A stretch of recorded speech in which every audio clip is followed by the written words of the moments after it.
到越剧表演艺术家陆锦花，就不能不提她的代表作品《珍珠塔》。在越剧观众的心目中，陆锦花与方清已经是合二为一的经典形象。在今天的节目中，嘉宾将为您讲述经典大戏《珍珠塔》与陆派艺术的深刻渊源。走进大师，分享经典。各位好，欢迎收看我们的节目。今天呢，咱们要和大家呢聊聊越剧的陆派艺术和陆派的经典剧目《珍珠塔》。我们首先要为大家介绍的呢是著名越剧演员在《珍珠塔》中饰演姑母方朵花的咱们敬爱的金艳芳老师。金老师您好。主持人你好。哎，你好。观众同志们好。哎，这次这个音配像当中是您自己给自己做配像。配的时候呢，就是说这个录像啊，写的是配了，但是录音呢是61年的啊，那么多年了，那么逐渐呢有些进化了，现在配起来呢也有些难度。总之非常的不容易啊。那么接下来呢，我们要给大家介绍的呢是著名越剧编剧啊、戏曲理论家吉乃贤老师。吉老师您好。你好。大家好。今天呢，请吉老师来啊，这个您和陆老师的关系呢是非常的特别的，不光是你看这我手里面这2本书，一本呢是这个《海外游子陆锦花》，另外呢一本呢是《锦心花语》，都是您编的。同时您还有一个身份，就是陆老师的外甥女婿。对的，所以你们是一家人。一家。对。所以今天呢非常高兴啊，来到我们的现场。那么最后呢，要给大家介绍的呢是，咱们上海越剧院的优秀青年演员，是陆派的弟子，也是在这次呢这个珍珠塔音配像当中来为方清做配像的徐标新先生。主持人你好。观众朋友们你们好。非常的帅哈，非常的帅气。今天呢，咱们在这儿呢，这个要聊陆锦花老师。其实提到陆老师的那些剧目呢，大家真的是耳熟能详啊。这个《盘夫索夫》当中的这个曾荣啊，然后还有什么《彩楼记》当中的吕蒙正，还有《情探》当中的王奎等等这些。但是呢，说来说去，好像还是这个《珍珠塔》当中的方清啊更脍炙人口一些。那么我们呢想问问这个吉老师，您从这个编剧的这个角度哈，说说《珍珠塔》这出戏的魅力在哪里啊？1906年，就是2个小姑辈啊，在浙江余乡余黄县，就2个辈子拼起来，所以第一个大戏就是以这个珍珠塔。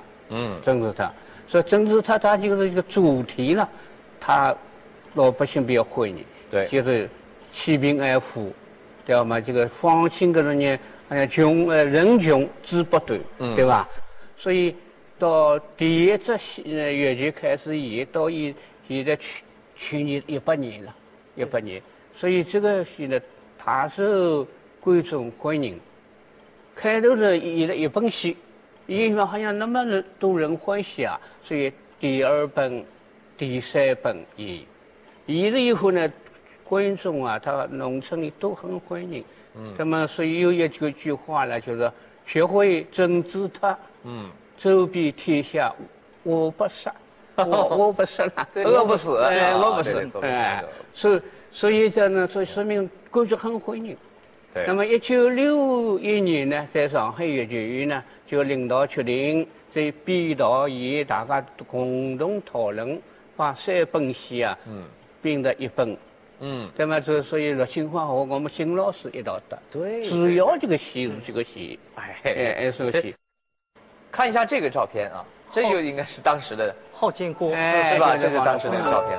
站立的那位呢，那就是金老师。旁边那个方清，那就是陆老师演的。这个非常的亲切，看这照片。所以呢，就越剧呢，珍珠塔了，演的时间很长，但是每一个苦辈啊，每一个演员呢，就是小生都演这个戏的。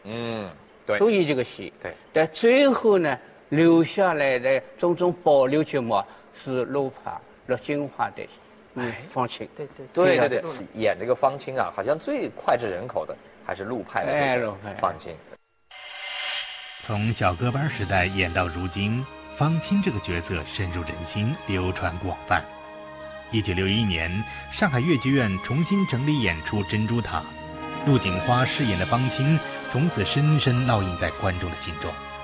在其后几十年的舞台表演中，陆锦花曾与傅全香、周宝奎、吕瑞英等多位艺术家合作，而她与金艳芳的前后剑姑更是堪称珠联璧合。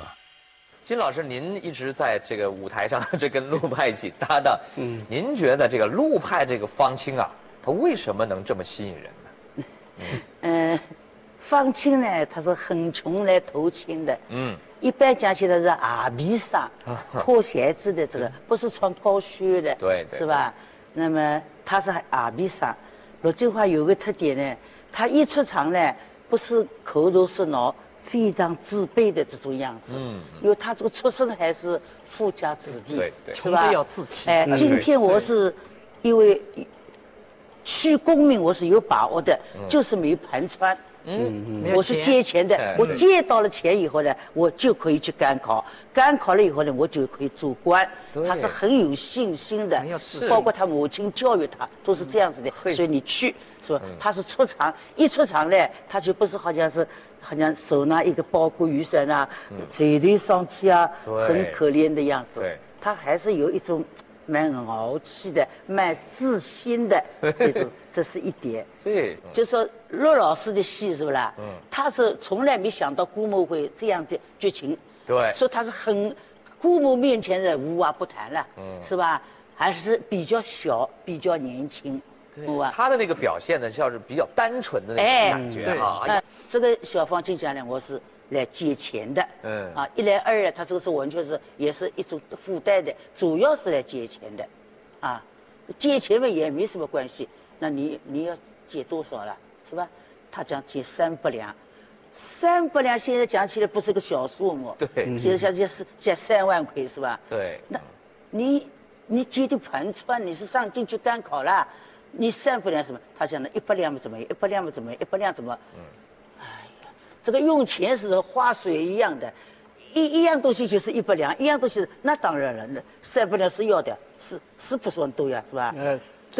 在方清来说啦，他大户人家出身的，对，300两好像不算什么。对，他的胃口也挺大。他知道姑母这里也无所谓的，你们家里也无所谓的，对，这多借一点哦，15世纪好像舒畅一点是吧？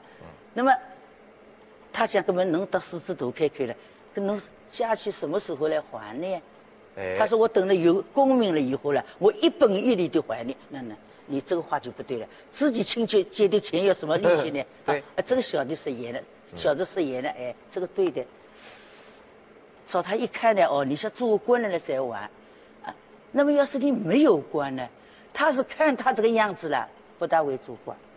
你要是看好他，你现在这个样子了，头戴方巾，没4只脚，身穿衣服是一块一块的，对，像穿的鞋子他1个多月跑下来了。鞋子都脱了，前面上架，后面阿台，都露出来了啦。这副样子你还想做官呢？他讲了是吧？实等这个叫来称呢，我是平地无用上青天，非常得意，对，很有把握，很有自信，对，有自信。这姑母是冷笑了你是有志气，是吧？你知道功名呢，不是每个人都能成的，命里也注定的，是吧？姑母讲，古人是古人福了，我劝你了，上京赶考做罢人，是吧？像姑母哪能讲，叫我不要上京去赶考？对，没有这个希望了。他一眼泪他就上来要讲话了，这姑母呢都逼他。我没看到你这个眼神啊，这个眼神也能不要想走过来，马上就回过头来这个小方就不对了，一直那个姑母个面孔像那么伤人一样的，一盆冷水从是不啦浇到那个脚上，对，是吧？那么他就讲，我知道过日子有过日情，是吧？对一直到他想很气的，是吧？姑母侬不要搿样子讲，穷人哪有得翻身日脚个？别人讲谁不高，就比阿拉姑爹好了，就比阿拉姑爹好，搿姑母要跳起来了，侬以下犯上，以小犯大了，你讲过，你姑爹们怎么了？有什么好跟你讲了，是吧？你姑爹们，你讲呀，嘴巴里讲的呀，他心里想你就不要讲。不要跟人家听见你姑爹从前是卖大字出身的，在那讨饭的什么啊，是我们家里照顾他的。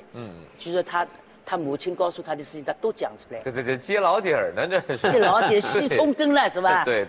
父母生气了，生气了，他就讲了以后呢，我不跟你讲了，我也不睬你了，我要到里边去了。对，是吧？那个小方青也很。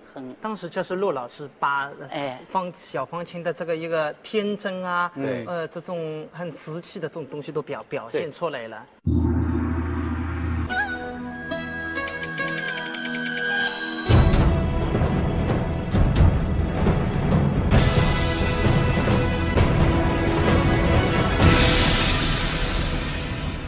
我就想问问，在61年。推出这出戏的时候，当时的这个受欢迎程度怎么样？金老师，您可能是有直接的感受上。这个戏啦，当时61年演出的时候呢，可以说是退场舞台是崭新的。陆金花老师跟下来一出场是满台的掌声，还没唱了，是吧？满台的掌声。所以我听他那个磁带啊，里面都是掌声，每一场都要好几次掌声的。这个说明当时的情况是很空前的。对话的效果是吧？这个一点点演员一点点动作就哗的效果是吧？现在我们放这个录音带，这个效果是这个没有的这样。一句话来一句话去，就马上，比方讲我刚才讲一个动作一样的，劝阿青啊呢上进关靠做把人，是吧？他打一手，是吧？站立起来要想叫姑母解说，要想对我解释，我不睬他，我一个头一回，哎呀又要鼓，鼓掌，掌声又起来了，一点点都是有摇鼓，轰得这样子，是吧？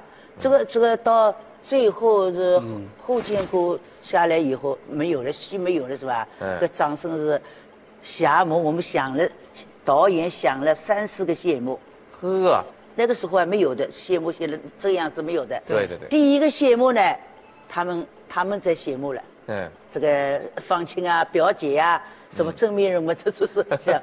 什么这老头子怎么一看就没有姑母了啦？这个姑母在后面。是吧？这个袖子难为情啊！这个我总结这样去说他现在做了这么大的官了，现在我女儿要嫁给他了，是吧？当时是个我还叫老头子退婚的，这个是的，老头子讲了，算了，你给我出来谢幕吧，一谢第2次了。这是在谢幕的时候还设计情节，谢幕了。第3个，他们夫妻2个人红巾啊，就是拜堂以后啦，拉过去，从上场把拉到下场把下场了是吧？这个老爷呢也是很蛮开心的，也下场了。跟老太婆就想，跟我哪能办啦？我哪能办啦？是吧？哎呀，我啥个哪能办？自家个阿姊嘛，是吧？面皮捞一捞嘛，我也去做丈母娘去了呀。第3个谢幕，又谢幕了，下去了，是吧？第4个就是我一边穿衣服嘛，没穿好，这个丫头来拍马屁了。这2个丫头也是很势利的吧？以前帮我的是吧？他就跟我来穿的，那看了我做啥啦？不要看那我自个做事体些，我们自个穿呀，穿的好之后起来，是吧？4个谢幕，好了，我还没下场了，他们再上来一道。大家集体的谢幕，这个也是那个是谢幕也很有特色，有意思哈。这个谢幕也蛮有特色的。过去谢幕没有设计的，没设计就没有设计，就是这谢幕就谢幕了。这个倒很别致的，可惜我们看不到当时那种的热闹的情形啊，也许只能通过声音来了解。但是呢，观众热烈是很热烈，非常的热烈。你彪星，我问你啊，因为刚才你是不可能，你这个年龄是看不到那时候的盛况，对，你只能通过录音对这个感受当时的那种演出的那种现场。对。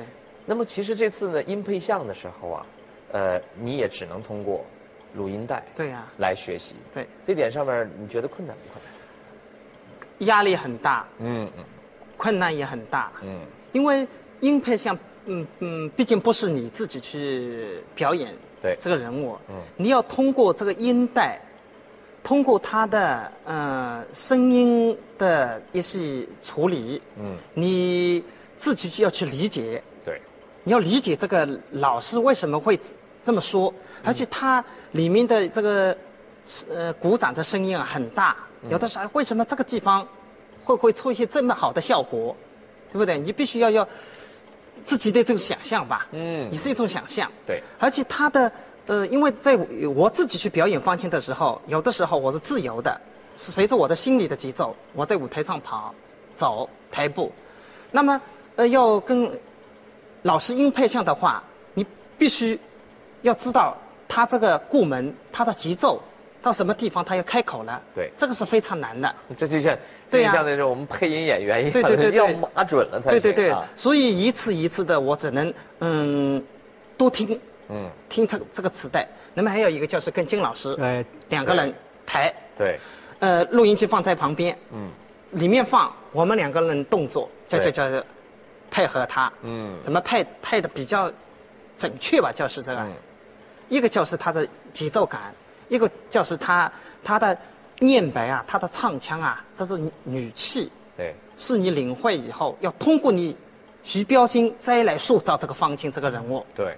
我讲啊，这个戏的还有音配样啊，一个非常有利的条件，金老师还健在。对呀，这个条件非常徐标新啊，非常雄心。所以哎呀，我真的很荣幸，是因为由于一方面，金老师他是原唱者，对，原配者，对不对？对。那么他有些地方可以指点我，他可以把老师当时的一些特点的东西，他对我说，这个地方陆老师怎么样的？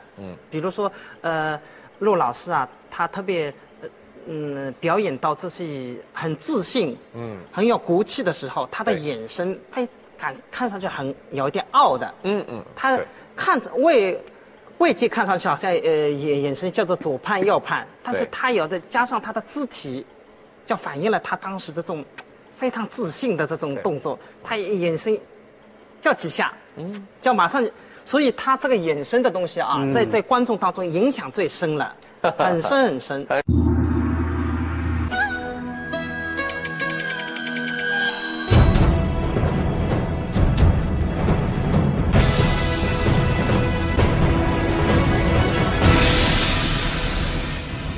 生活当中的陆老师是个什么样的人呢？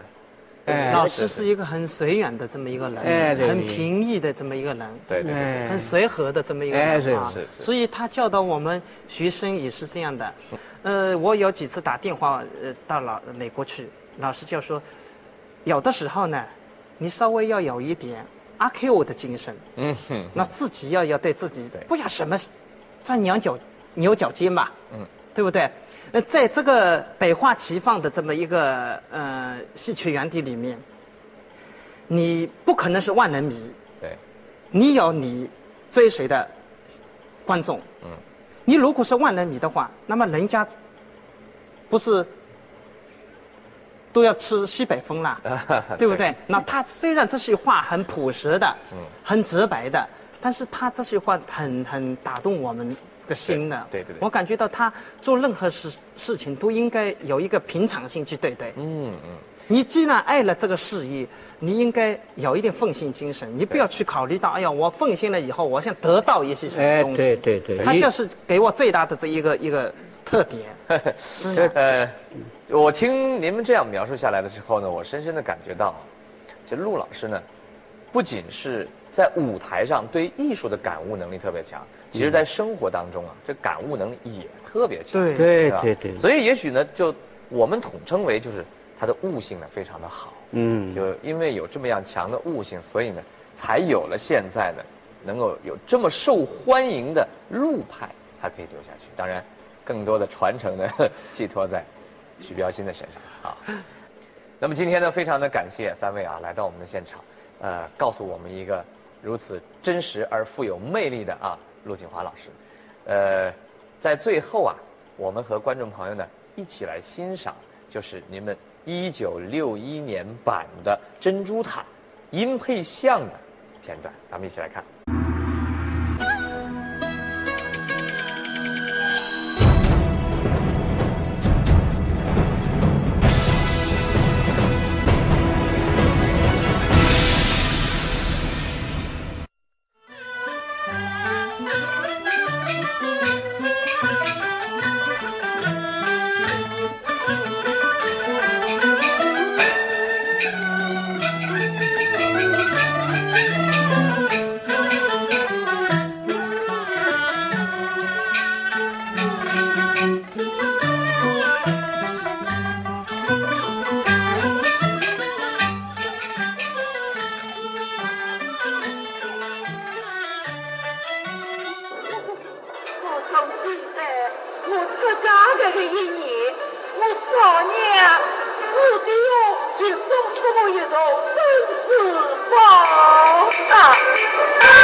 哪个方大爷？那就是胡乱了方大爷呀！啊！我娘家大这放啊出来岁呀！这都是我一天死去了啊！哎呦，我是女呀想呀想，今朝高中走不过强着呗！哎呀，快点去去去呀！老夫人啊，方大爷的账单啊，雨中不动了，这怎么穿那个衣裳啊？得是一块不？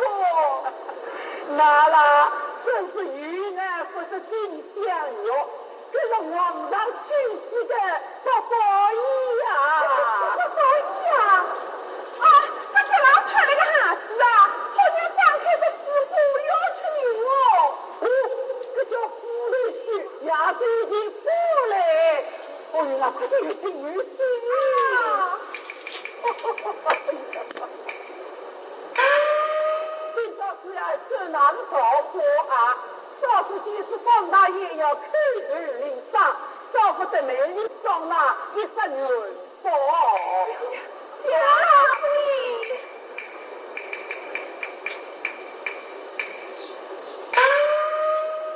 方大爷，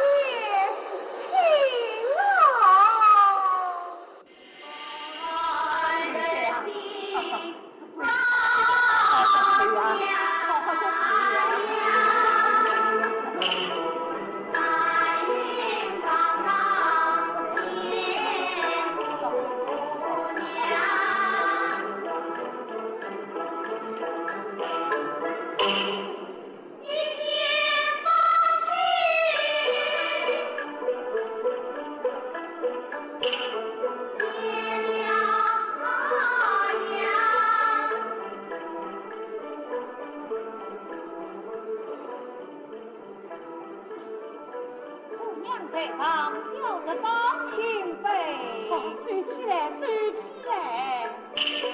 上头下将你当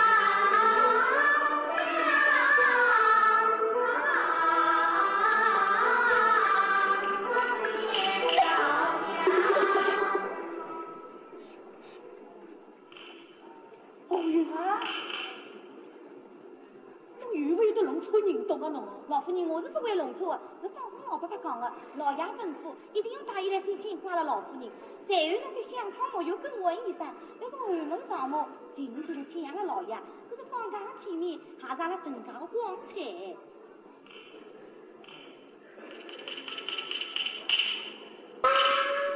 哎呀，老爷呀，老爷，难不能真是糊涂懂了呀？啊，既然阿青是老板。你为啥偏偏个叫伊今朝进府？要是把人家看见子，搿还有啥个体面，还有啥个光彩？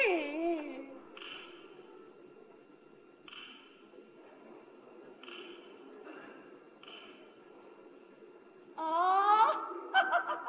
哎呀，是阿青哦！哎呦，好过好过。周姑娘是日呀想侬来，夜夜想侬来，今朝家总算给我想着在。手中呀，手中呀！姑娘在上，哪有小子的手？哎呦，路远迢迢个来，哪有不走之理的？手中。都行。姑娘，小子只为自言，君梦无名得到相哎呦，这你是呀！这姑娘可是晓得个，那娘啦想得真是对道。今朝是那姑家的50大寿，叫侬这女子不远千里而来，想必是把那姑家把寿来的呀啊！那娘是要面子的，送来个寿礼嘛，一定是体体面面来，光光彩彩，让姑娘叫后头自己出来收寿礼去啊！小子不知今日故地受人。礼拜受礼，还请姑娘见谅。好，走。哎呀，只请姑娘们，做姑娘哪会计较侬个寿礼呢？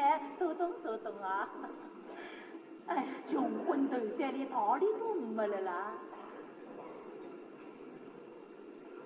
这女子呀，侬自在出门嘛，比不得在家，侬个身上嘛，也该打扮。姑娘，你真是我子莫见的此君哦。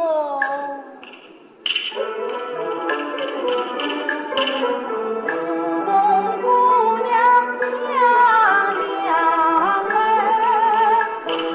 家乡是云花马来林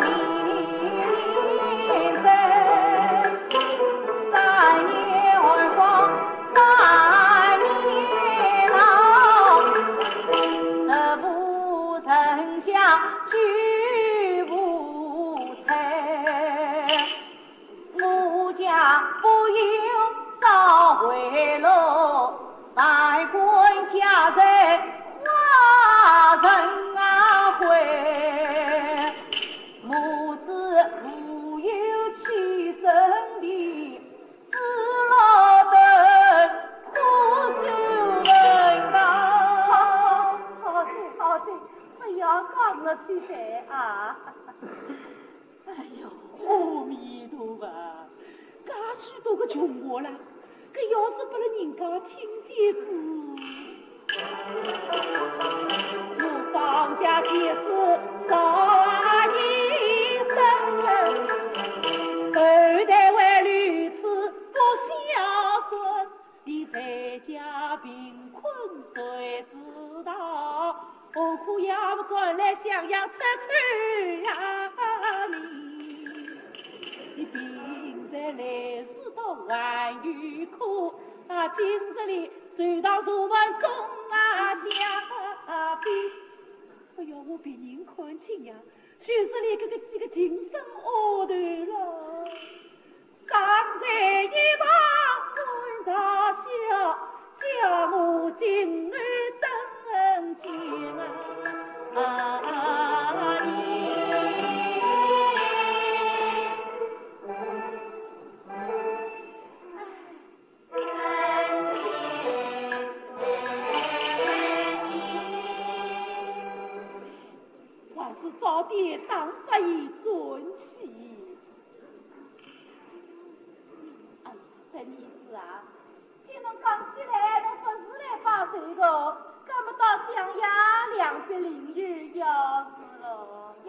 相府的姑娘问。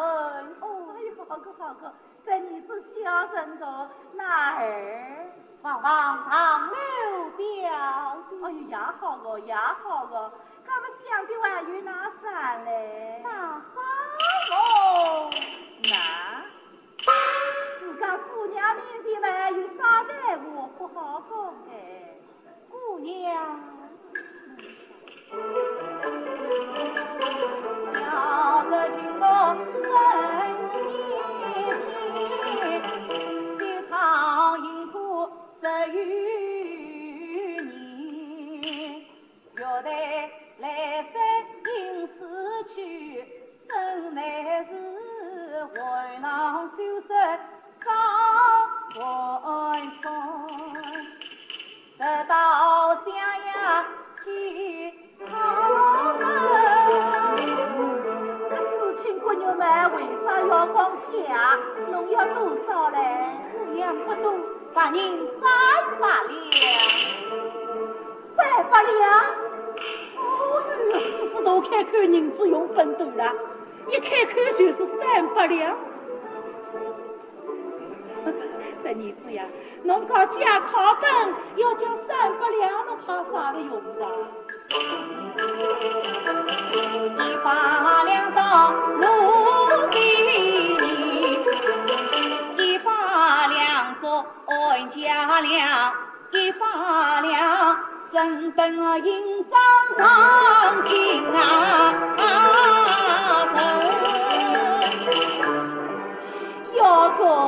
要个，银子还没加到手，用场怕得叮叮当当在。怪不得这放假大的一位人家被打得干垮了。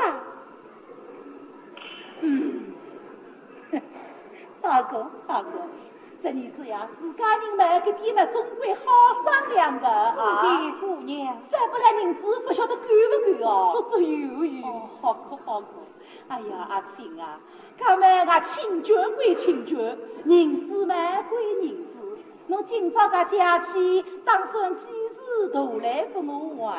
但等小人功名成就，立即分离凤凰。那，侬一讲两个，又讲到哪里去了呢？哦，知青姑娘家的同地还要啥个离别啊？小人失言了。好个，侬讲做主官嘛，头来跟我玩。你要是没做过呢，那可是姑娘说句伤心的话了。这个功名2个字，岂像3个手指头捏铁路个容易嘞？姑娘，要得怪我自己人，事情恰比盲目言，害我把肉早晨起，就一盘到饺子啊年，这代一代共用去，平地不要上啊青天。日子起，哥哥们，这你子啊。大一大的功名真是命啊里的，富贵从来是分了与你，姑娘虽有再为意，只可侬没讲究功名往啊比心。姑娘啊，确实飘我小红心，困守苦要离梦真，这都是少年贫困有的是，无帮人无帮去，古人自有古人说，侬莫比古人比自身，你本事么离不公子再相爱，无奈随夫皆之命，且为我如今落在文堂子，风骚地来为月来当真。姑娘啊，世上历经千年。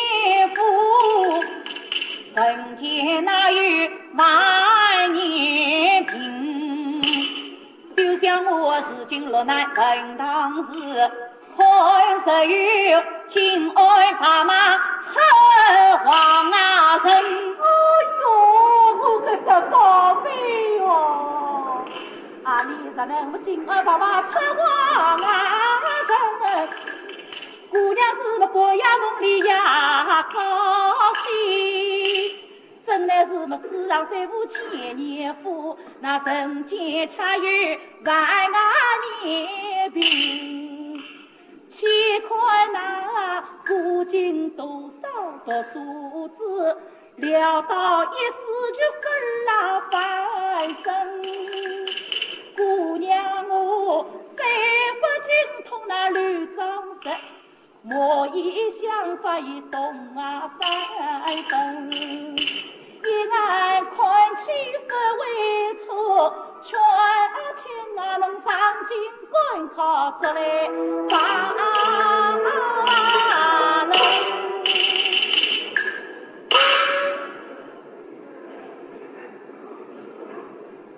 我知道关中终于关中去，随了又是马路人，方知曾经何日非不该飞进乡来留情，君子留影不留踪。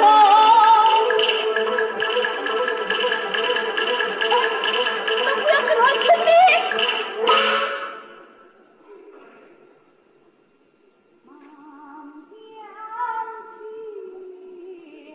那个旧情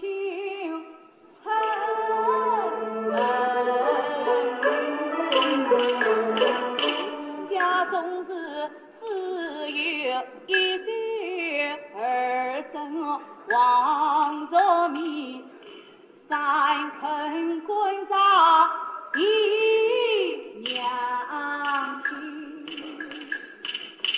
我母亲一天之前二家婚，四天之内起一身，丧亲却子孙一孙。我母亲48天苦为民，倘让我束手空空回家去，岂不要问问母子郎娘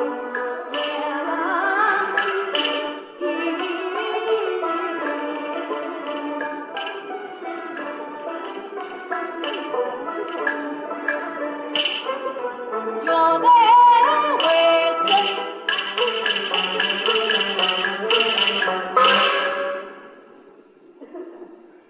西南山，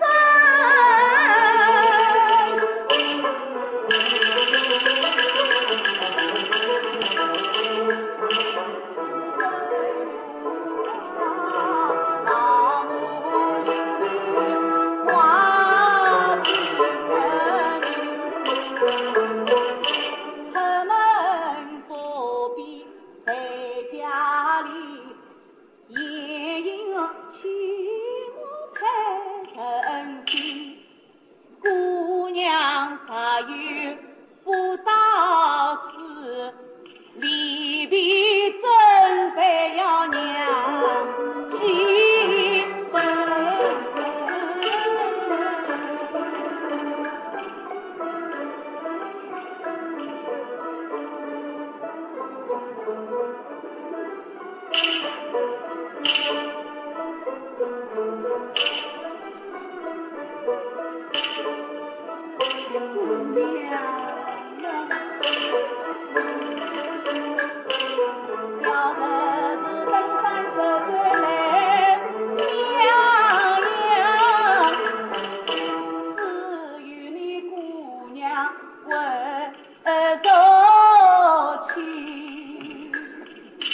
姑娘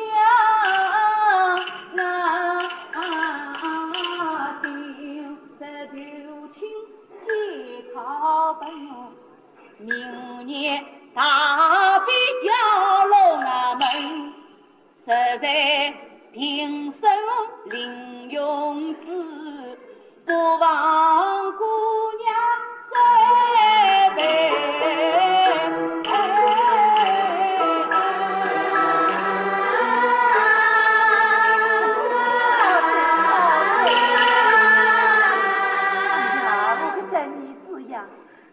良心话呀，侬要上进去就此功名嘛！做姑娘的哪会不人前之理呢？喏，上一道不动起来子闺女啊，我不答应谁呀答应，这趟雨翻身在我呀春光里。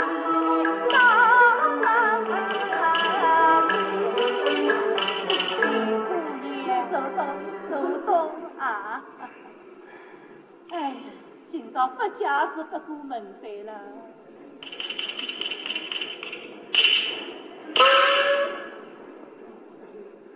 哎呀，要是我今朝一口答应家费300两，给银子头转去到用光噻，明朝么要来加600两，后日么要来加1000两。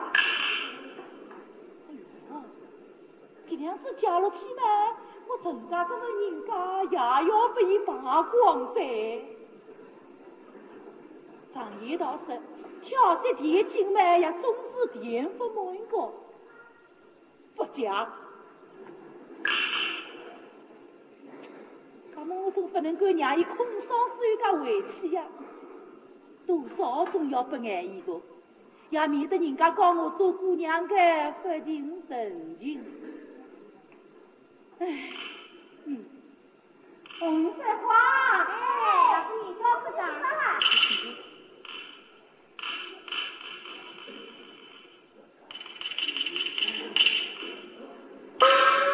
哎呀，我个这儿子呀，侬早来3日也好，迟来3日也好，今朝家们真是不巧了。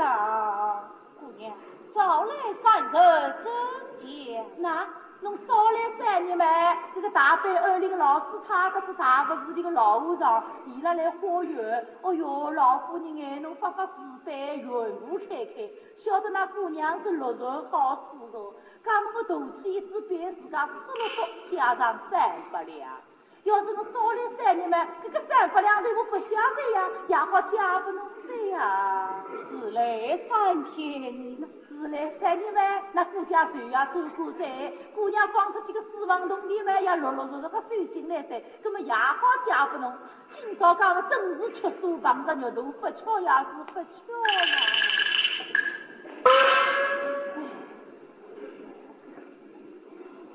此小人告辞了。哎呦，我个这宝贝哟！哎呦，侬非要千里而来嘛？我无论如何能让侬空手手家回去的呀，我就是叮叮当当的也要穿不侬个。红云山花，不动出来呀！那动力气3面走。这儿子呀，那一切动力嘛不能当本出，一堆米嘛能背转去，让你自家少少吃吃，顺便在那娘的面前给我好意一声，做姑娘是实在没办法啦，给弟弟嘛说表表我的心意啊。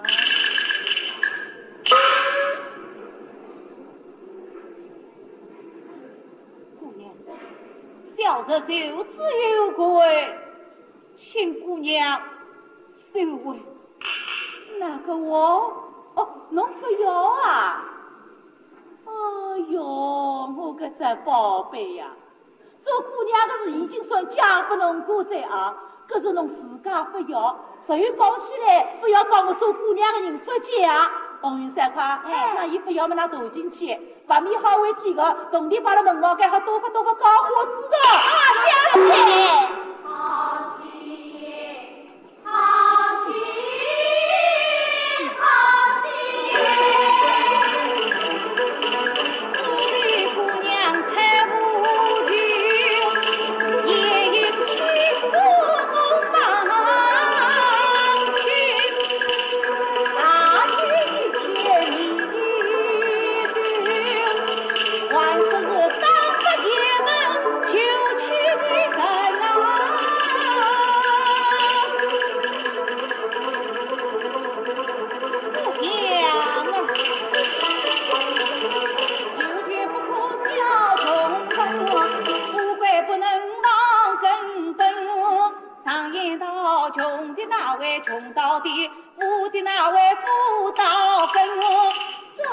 上有翻身人，昆仑也能上天涯的我。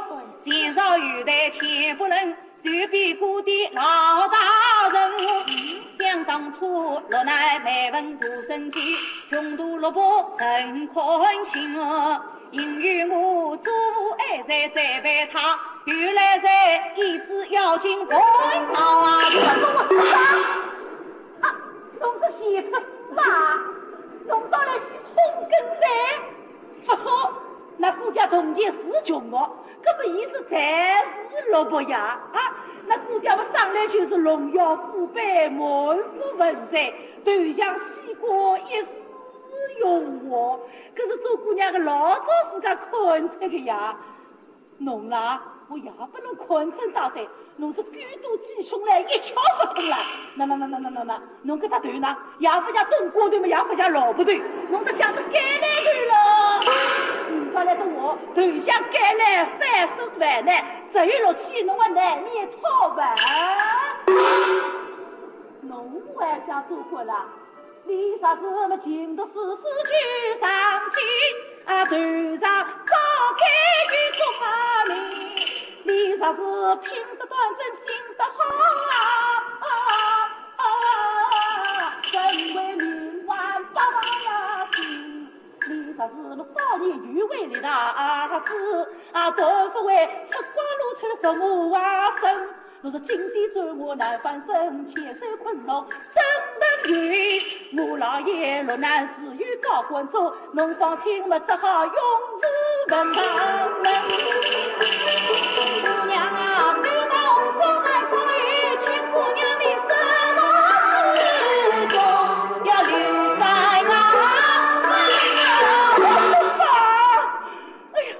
讲我对他红烛难遭遇，这分明了小我膝下无子了，背无靠呀！哎呦，气死噻！侬跟我出啥侬听懂啊？我不早呀，半把年纪照过来噻，我们自家要早早比在那个我出上啊！我靠侬们干嘛对比见越小，怎能头在无啥呢？我看侬们做姐弟来有几高，怎能生存大红包？我看侬是路子这光心越小，或许真相不难姑娘眼中了，从个外来遇头来，侬的命里早知的，我穷举跟了家一根。姑娘一安许困真，我今朝今世难翻身。侬放心啥有高官做，除非是么龙汤好处路转身。侬放心啥有高官做，烧水冰上我吃东身。侬放心啥有高官做，落入黄河三层冰。侬放心啥有高官做，么王冠出国兵麒麟。侬放心啥有高官做，除非是么月入东山山西神。朝中文武四朝前么皇帝出手保家人，东京王宝西夏朝，一心要民人发为放弃。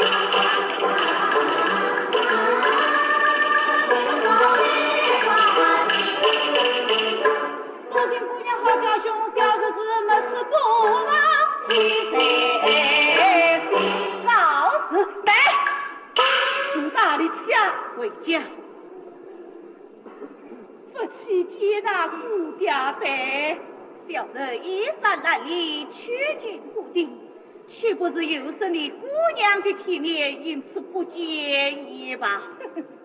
有志气，有志气，干嘛能委屈个文川呢？小人既能来就能去，不劳姑娘费心。我看在侬娘个份上，总不能让侬违回的家乡，结回的亲娘喏，搿搭有点零散，也就人做侬躲得去。多谢姑娘，小人即使言门就去，也不再向你政府要半分银子。当真一言一策，驷马难追。从今我如果再到襄阳来，无国不见政府门。从今日你是无国襄阳来，侬莫怪姑娘犯乱情，写着进门再写家，二家进门同家去。姑娘，小的这又要是有了功于你，侬有功名啊！侬听懂呀？李三人头戴乌纱，身穿毛袍，腰系牛带，不登高是摇摇摆摆，摆摆摇摇抬天金，我猜王人。侬明路黑道上衙门，姑娘是恨不得你跪在你三步一来，打不起放啊去。